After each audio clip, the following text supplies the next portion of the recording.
Praise the Lord. கர்த்தருடைய பரிசுத்த நாமத்துக்கு மகிமை உண்டாவதாக. இன்றைய நாளுக்கான இறை வார்த்தை யாத்ராகமம் 14ஆம் அதிகாரம் வசனம் 13, 14.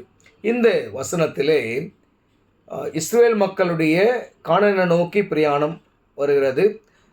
அந்த பிரயாணத்தை தடுப்பதற்கு எகிப்தியர் இஸ்ரேல் மக்களுக்கு மேலே படையெடுத்து வருகிறார்கள். அப்படி என்ற ஒரு காரியம் வரும்போது இஸ்ரேல் மக்களுக்குள்ளாக ஒரு பெரிய கலக்கம் வருகிறது, ஒரு பெரிய பயம் வருகிறது. அந்த இடத்துல மோசே சொல்கிறாரு, நீங்கள் கவலைப்படாதீங்க, நீங்கள் எதை கண்டும் பயப்படாதீங்க. ஏன் அப்படின்னு சொன்னால், கர்த்தர் நமக்காக யுத்தம் பண்ண போகிறார்.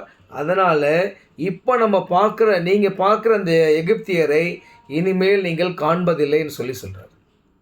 எனக்கு அருமையானவர்களே, இன்னைக்கு நம்முடைய வாழ்க்கையில் என்ன இன்னல்கள், துன்பங்கள், கஷ்டங்கள், எப்பேற்பட்ட வேதனைகள் இருந்தாலும் கர்த்தர் நமக்காக யுத்தம் பண்ண போகிறாரு. கர்த்தர் நமக்கு அதை சரி செய்ய போகிறாரு. கர்த்தர் நமக்கு ஒரு அற்புதத்தை செய்ய போகிறாரு.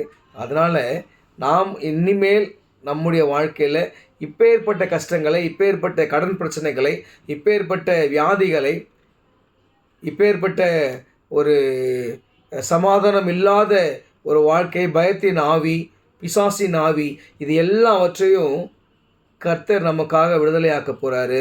அவர் யுத்தம் பண்ண போகிறாரு. நாம் சும்மா இருக்க போகிறோம். ஏன்னு சொன்னால், யுத்தம் கர்த்தருடையது. நமக்கு அவர் சுகத்தை கொடுத்து, நமக்கு விடுதலை கொடுத்து, நமக்கு எல்லாவித ஆசீர்வாதங்களையும் கொடுத்து நம்ம வழிநடத்த போகிறார்.